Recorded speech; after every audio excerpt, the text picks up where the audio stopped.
El final del desierto. El pueblo de Israel había llegado hasta el borde de lo prometido, pero no lo sabía aún con certeza.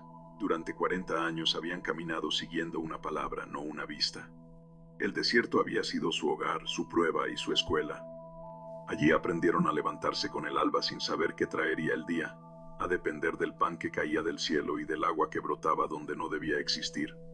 Allí murieron muchos y nacieron otros que nunca conocieron Egipto, pero sí conocieron el cansancio del andar.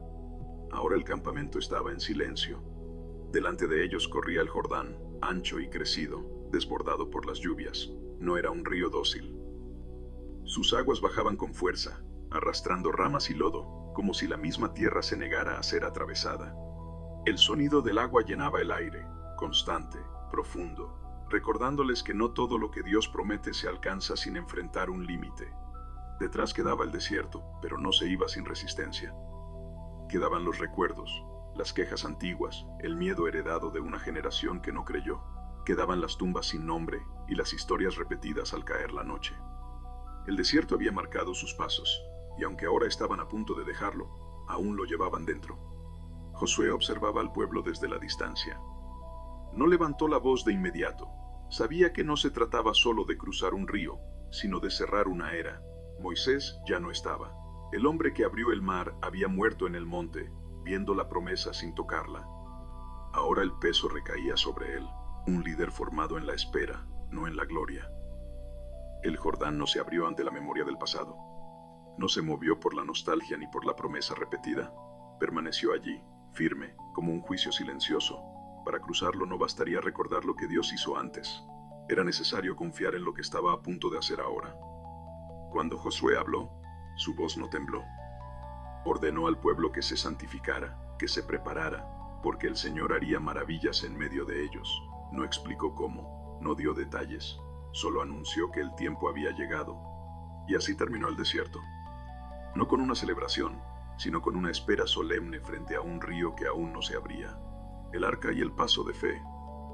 La orden fue clara y distinta a todo lo vivido antes. El arca del pacto iría delante. No los guerreros, no los exploradores, no los más fuertes, sino la señal visible de la presencia de Dios. El arca avanzaría primero, marcando un camino que nadie había recorrido. Los sacerdotes la cargaron sobre sus hombros con pasos lentos. No era solo el peso del oro y la madera, sino el peso de la responsabilidad. Cada mirada estaba puesta en ellos. El pueblo guardó distancia, no por temor, sino por reverencia, porque comprendían que aquello no era común. El Jordán seguía corriendo. No se detuvo al verlos acercarse. No cambió su curso ante la fe declarada. Cuando los pies de los sacerdotes tocaron el borde del agua, ésta subió por sus sandalias, fría y persistente. Nada ocurrió de inmediato. Ese fue el momento decisivo. No cuando el camino estaba abierto, sino cuando aún no lo estaba. Cuando obedecer significaba avanzar sin garantía visible. Entonces las aguas que descendían desde arriba se detuvieron. No desaparecieron. Se levantaron, contenidas por una voluntad que no se veía. El cauce comenzó a secarse, y el barro se volvió firme bajo los pies. Donde había peligro, apareció un camino. El arca quedó en medio del río. No al inicio, no al final, sino en el centro mismo del obstáculo. Allí permaneció, como señal de que Dios no evita los límites, sino que se planta en ellos. El pueblo comenzó a cruzar. No con prisa, no con gritos, sino con asombro. Pasaron tribu tras tribu, familias enteras, ancianos apoyados en su memoria y niños que jamás olvidarían aquel día. Algunos miraban atrás, otros al frente, pero todos entendían que cada paso los alejaba de lo conocido y los acercaba a lo prometido. El Jordán, que había sido frontera, ahora era testigo. La memoria y el nuevo comienzo. Cuando el último del pueblo llegó al otro lado, el Señor habló de nuevo. Ordenó que se tomaran 12 piedras del centro del río, una por cada tribu. Piedras que habían estado ocultas bajo el agua, invisibles durante generaciones, ahora serían levantadas como testimonio. No eran piedras para adornar, sino para recordar. Para que cuando el tiempo pasara y la tierra prometida se volviera rutina, alguien preguntara qué significaban y la historia fuera contada otra vez.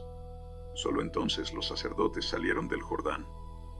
Y cuando sus pies tocaron tierra firme, las aguas regresaron a su cauce con la misma fuerza de antes.